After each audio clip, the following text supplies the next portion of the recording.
Hey ho, Lydia Dubra here, aka the Hoe Mentor, and I mentor hoes. That's right, hoes! So I saw a picture yesterday that made me start crying, and not tears of sadness, tears of validation. And I don't get that very often. So it was a huge victory, and I want to talk about it.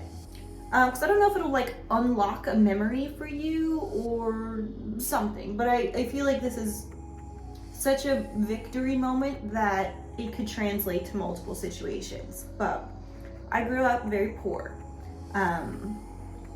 We never had enough food, was always hungry, and we didn't have clothes that fit. So I would get sent home or written up at school because my clothes were too revealing. And I wasn't trying to be sexy, they just didn't fit. And my parents couldn't provide me with clothes that fit me, because like when you're a kid, you grow really fast. So we would have clothes and then I grow out of them, but they were not replenished. So like I knew something was off. And I feel like when you're that young, you don't really like understand the concept of poverty. And we had a house. So I didn't feel poor because I knew kids that lived in apartments and we had a yard and everything. So it just, the math wasn't mathing, nor was the answer answering. But I don't know how my parents got that house. I think my mom said one time they got it for like $18,000 or something. Like, bitch, I'm old, okay? Like houses used to be beyond affordable. I was doing a live stream on Instagram and I was talking about, growing up in poverty for some reason. Not in like a pity way. But I was like, I swear to you, I remember that we got food from the government. And it was like these white labels with blue writing, I swear. And my mom tells me that it didn't exist. And I was like, I'm telling you guys, I remember this fully. I know it's real. I know it's real. And someone was like, Google it. I Googled it and almost started crying. Like I was freaking out because I was like, oh my God, it's real. It's real. It's real. And I can taste it. Like I remember these flavors. Like, now I'm getting emotional. And it's such a win because it's like something I've carried with me this whole time that like my mom gaslit me about, but I can prove without a shadow of doubt that it's real. Because how would I know? Like, how would I know unless I had it? Canned peaches. I'm telling you, that syrup that they were soaked in slapped. I would eat them today. Slapped. I click on the picture, and it's an eBay listing for vintage government food assistance cans. I don't know why a person was selling this, but I'm so glad they did because I bought them. It felt so empowering to buy something that I was told didn't exist. And ironically, it's the food that we couldn't afford to buy. And these cans are, listen, I don't know what they're worth, but I bought them for like $100. So there's 5 cans, 100, so like $20 an empty can. I would have paid more. So it depends who you are, what something's worth, right? But just like to have that moment of like being able to like buy the food that I was told didn't even exist because my parents didn't want to admit that we were that poor. It just bawling, just crying. So I bought them last night and I texted my brother a picture, no context. And he was just like, oh, wow. And then we had a whole conversation about it because I wanted to send him the picture just to see what he would say, because I was like, there's still a chance that I'm making this up in my mind. There's still a chance. Let me get an eyewitness. And then we had a full discussion and he was like, and a fruit cocktail too. And I was like, period, that's right. It's the best feeling I've had in a long time. It's kind of like a closure, almost like, hey, you're not crazy. You're not. Maybe in other ways. I think we can all agree. In other ways, I am crazy. But in this one instance, a win is a win, baby. And I fucking won. I also like that on the can it says it's not for sale. That the food is not to be sold or traded or anything. Like, it is government food gifted to people who need it. So I like the fact that I bought it because I also felt rebellious. And you know she loves a good rebellion moment. But like, this hurt nobody, not even me. Usually my rebellious moments end up hurting me somehow. So I am so excited to get these. I love that the listing said vintage 1980s question mark. As a historian who lived through that time period, that's from the 90s, baby.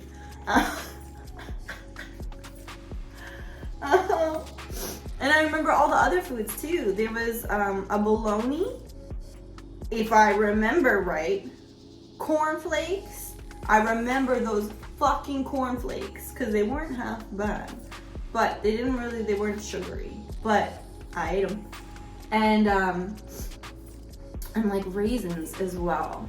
I loved raisins as a kid. I don't know why. Maybe it's a white person thing. Put raisins in everything. I was just eating them raw. To this day, I love Raisinets. The chocolate covered raisins slaps. But I swear to God, they do not go in my potato salad. Okay. So yeah, I've had this just like joyous, just happy calmness with me all day today. Just, got you, Mom! Caught in a lie. Fucking 30 years later. Listen, the truth will always catch up to you. It might take 30 goddamn years.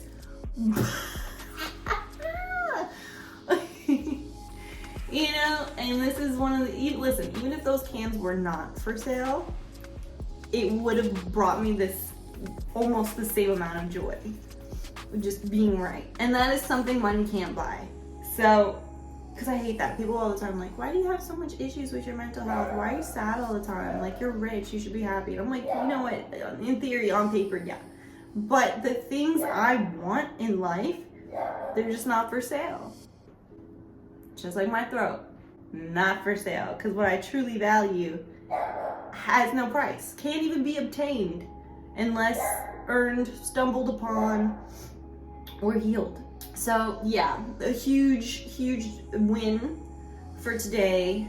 I feel so energized by it and I can't wait for my cans to come. Do you have any ideas of what I should do with them? Because they're pretty big. I was thinking of a flower pot of some sorts, like maybe, because it's big enough to pot a plant. So I'm like, maybe I'll have this like a planter outside. And then I was thinking maybe like a pencil cup in here in my office, because like I would love to look at that every day. Because I feel like it's making me emotional. Just like I would love to have it sitting on my desk and just look at it every day. And it's just like, look how far you came. Like, you do that.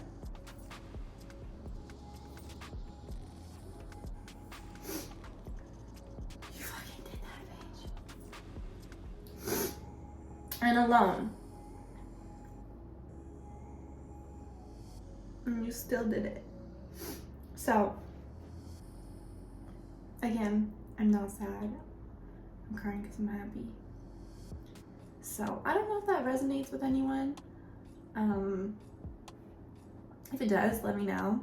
Because I love when it just, even if it just clicks with one person, it's like, that's why I make any of the content I do. I don't do it for the world. I do it for who is seeking me. There's a great phrase that I love. Whatever you're seeking is seeking you. And I create my content with that intention. It will always find whoever needs it when they need it most. So I feel like because I set those intentions when I post things, I feel like I am able to connect with you deeper than maybe other creators. I don't know. I'm not trying to build myself up by knocking someone down, but the intention is it's so specific that I really hope that, you know, my shit slaps when you need it. Cause yeah, sometimes, you know, one video can change your whole life. Whoever thought a fucking 30-year-old empty tin can would mean as much as it does to me. With everything I have, I guarantee you, like my bonsai tree, Michelangelo, is my favorite thing that I own, but I guarantee you these fucking tin cans will be my second. So I feel like I might even like preserve one somehow. Also, like if I ever become an artist, which I have a lot of ideas for art, eventually that's what I want to be known for, is like some crazy obscure artist in the art world. Like, but like actually doing shit, like impactful art, not like that banana with the duct tape on the wall, not that, like impactful art. So like I was thinking like I could do something with that can, like maybe fill it with a bitch provocateur or something. A win's a win, baby. Brad used to say that. My dead sugar daddy. Brad taught me a lot. Honestly, he taught me a lot, and he had wonderful phrases. And a win is a win was one of his favorites because Brad loved to gamble. He loved to play ponies, you know, betting on racehorses. And Brad was just as happy if he won $20 or, you know, 20,000. He just, a win is a win. Brad really knew how to celebrate the simple things in life. And it was surprising because he had such an enormous amount of money. But one thing Brad and I have in common is we were never searching for solutions that money can solve. It's great, it's comfortable, it's convenient. But Brad in many ways was tortured, a tortured soul, and he wanted things that money couldn't buy. So his spirit like really resonates with me now that I'm like way more mature, I'm sober-ish. But yeah, a win's a win. I say that multiple times a week because listen, if my fucking Postmate gets here earlier than I expected, a win's a win, baby. Like, I'm talking any win, I'll take it. And I feel like if you think like that, you'll find out that you're winning a lot more frequently than you think you are. So yeah, that's the video today. Canned peaches. I have no idea what I'm gonna title this. I don't know if it'll be some sort of fuck you to my mother. I don't know about victories. A win is a win, maybe. Yeah, that's what I call it. I found out recently that my mom was trying to contact me. She contacted my brother and said, hey, I'm thinking about contacting her. Do you think it's a good idea? And my brother was like, are you crazy? She's made it so clear that she wants absolutely nothing to do with you. Like I feel like every 6 months my mom like sticks her feelers out. Dude, you lost your daughter privileges when you gave the man who abused me my home address after you promised that you wouldn't. And then you didn't even tell me, and then he sent me a package, which I never opened. To this day, I have no idea what was in it. So yeah, that was the moment that I cut her off. And I feel like you compromised my trust, my safety, and you weaponized my trauma against me for sport. So, yeah, after that, you don't get to access me anymore. So that's a permanent boundary. I'm sure she watches all my content. So, Kathleen, if you are watching and you need to hear it from the source, no, you may never contact me again for as long as we both live. Whoever goes first. I don't even have a preference. We're done here. We're done. Also, I know about the government food now. You can't tell me that I don't. Cause I fucking bought some. Ah, that feels so good. All right. I have to get back to running my multi-million-dollar company that my broke ass finessed. So I'm gonna do that, and I'm gonna do it happily and gratefully. And I hope you guys have a great day, and I will see you tomorrow for the next video. Bye, hop!